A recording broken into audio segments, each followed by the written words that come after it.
Hey, it's iEmpire here with volume 38 of Nintendo Switch Hidden Gems. Thanks for stopping by. Real quick, apologize if you hear the fan in the background. It's just super humid and hot here. And I've been away for a couple weeks, just been super busy, but I hope to have 3 videos out this week for Switch, PS4, and PS5, so watch out for those.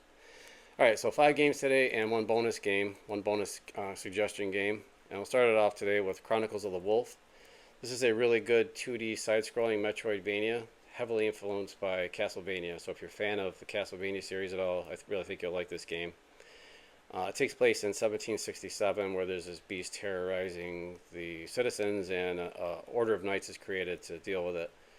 And all but our protagonist, Matteo Lombardo, is taken out. So the maps in this game are great. They're large, interconnected maps, sprawling maps, but they're really well done. There's a map in here that helps you so you don't get completely lost in the game. Um, the combat in the game is a lot of fun. You have a lot of different weapons in the game. You have like swords, daggers, rifles, and there's a lot of skills that you could acquire in the game. And there's also a leveling system. Also during the game too, in the maps. So there's of course secrets and collectibles to find, and you're also going to be on the lookout for items that you need in order to open your pathway forward. Graphics in the game are great. There's tons of atmosphere in this game. There's nice lighting, nice details. And there's a lot of NPCs in this game to me to help tell the story and the lore in that. So, really fun game. Highly suggest it. So, here's the trailer for Chronicles of the Wolf. It's hopeless. The beast cannot be killed. Apprentice Matteo Lombardo, come forward.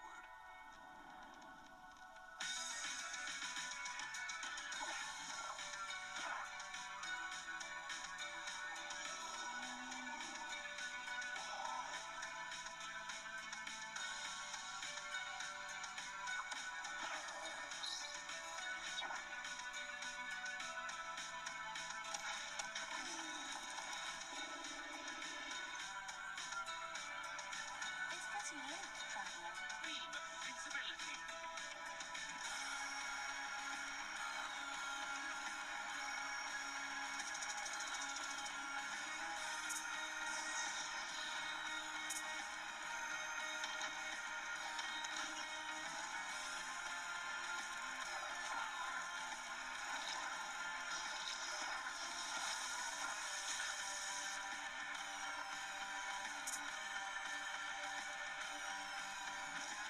Alright, up next are some point and click adventures. We have Siberia 1 and 2 and 3. So, these games focus a lot on exploration, puzzle solving, and going to a lot of different locations, meeting a lot of different NPCs. The game worlds in this are really well done. They're really interesting environments to be in. The stories are really good. A lot of subplots, interesting cast of characters. The animations are really nice. Sound design is really good. It's overall really well done stories. Um, it's good that the first two are packaged together because the first one kind of ends on a cliffhanger. These are 2D images that you play through in the world, and 3 introduced 3D environments. So if you're looking to, if you think it might be interested in this trilogy, I'd check it out to buy it sooner than later. They're just getting harder and harder to find. Not super expensive, but just getting harder to find. So here's the trailers for Siberia 1 through 3. Probably 2 separate trailers.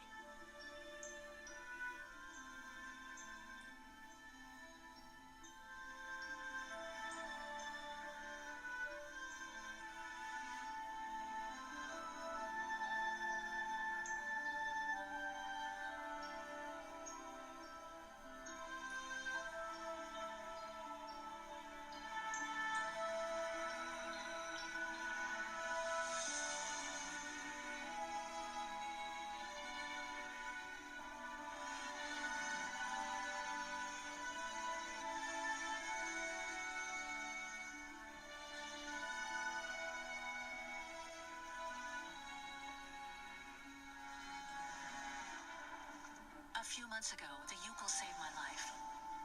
They found me when I was dying next to a river in the west of Siberia and took me in. Tuk tuk! They are accompanying the migration of the snow ostriches to their sacred lands. It's a long journey, a very special journey. Today, I'm just trying to help them. Kate Walker will always represent a problem for us. I will do what it takes, Colonel. Migration must continue. No time to lose. Protect the Yukos from those criminals. You can count Chris. We have to go. Kate Walker! No! Leave me alone. Do calm down, Miss Walker. It's for your own good. Whether you like it or not. You can't go to there anymore. The Yukon caravan absolutely must continue on its migration. Do you understand?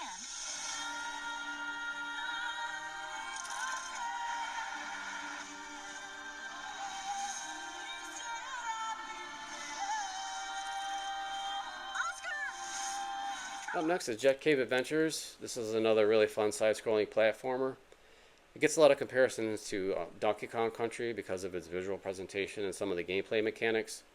So he plays a guy named Cave, obviously a caveman, and he ends up getting kicked out of his tribe because he doesn't bring back food.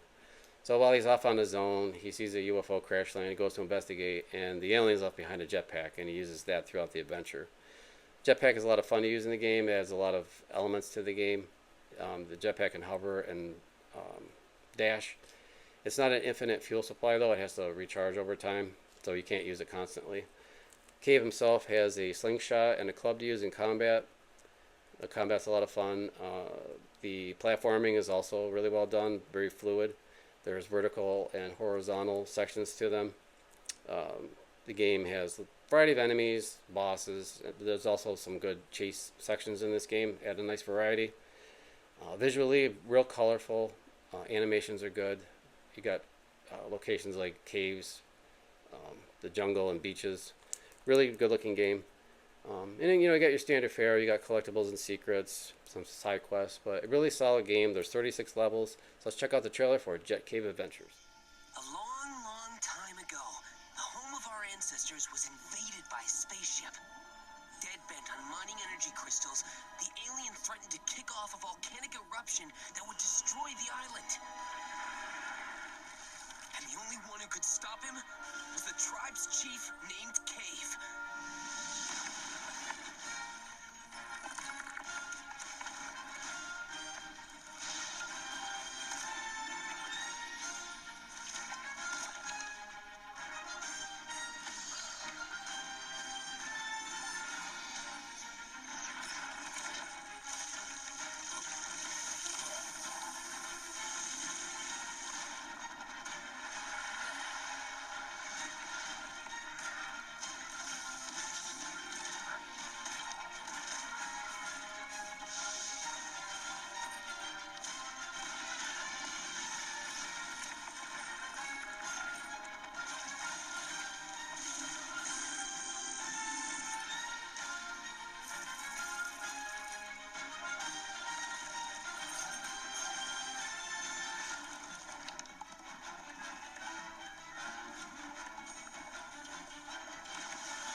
Embark on a stone fiction adventure.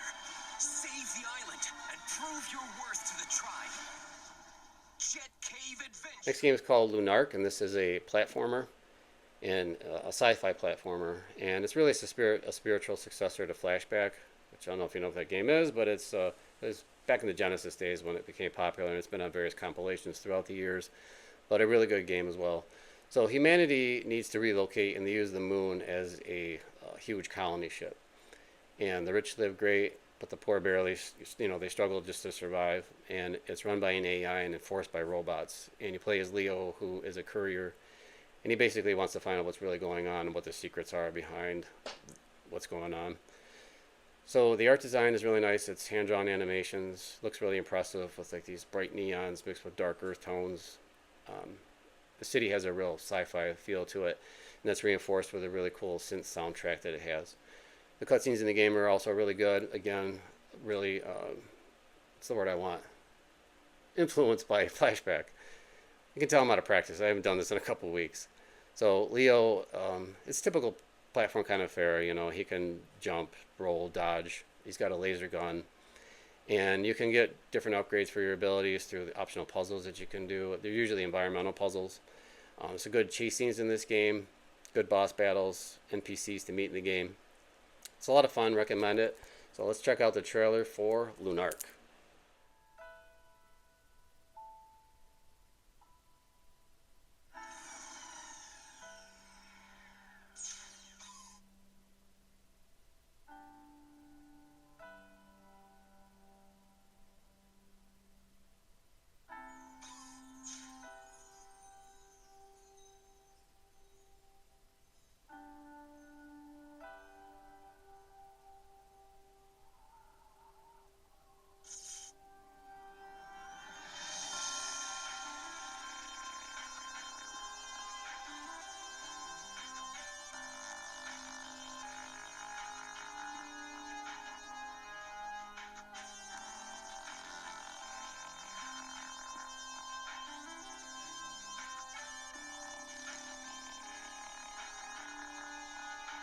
Our next game is called Unruly Heroes.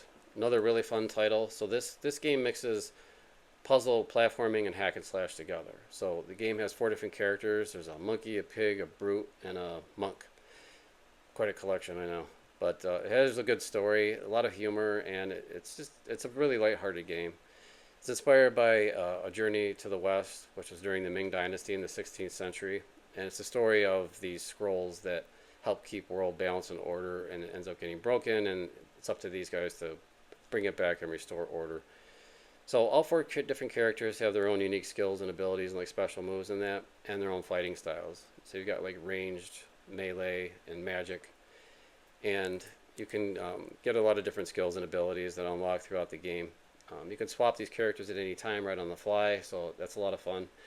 It really gives you a lot of replayability and a lot of different ways to decide how you want to tackle the levels.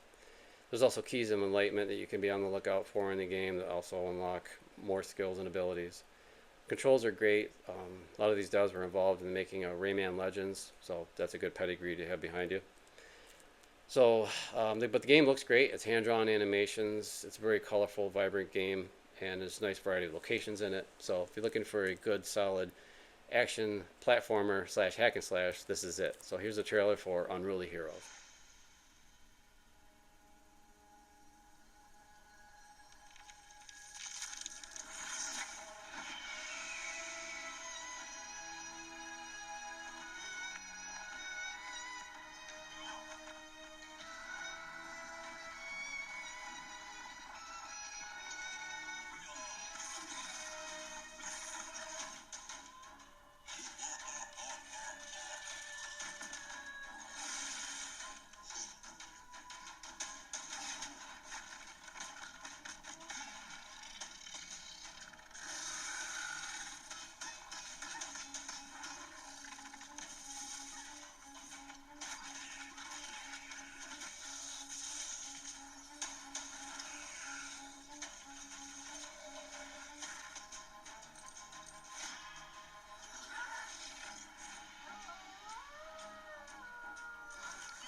Alright, time for bonus game suggestion time. That is All-Star Brawl 2.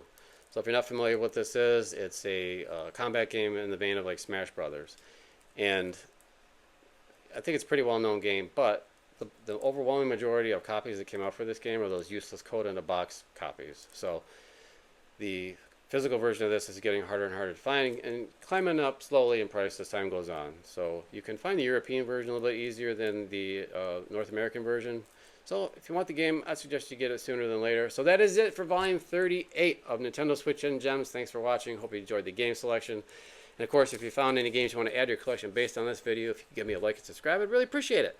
So until the next one, take care, may you be blessed, and I am out of here. See ya.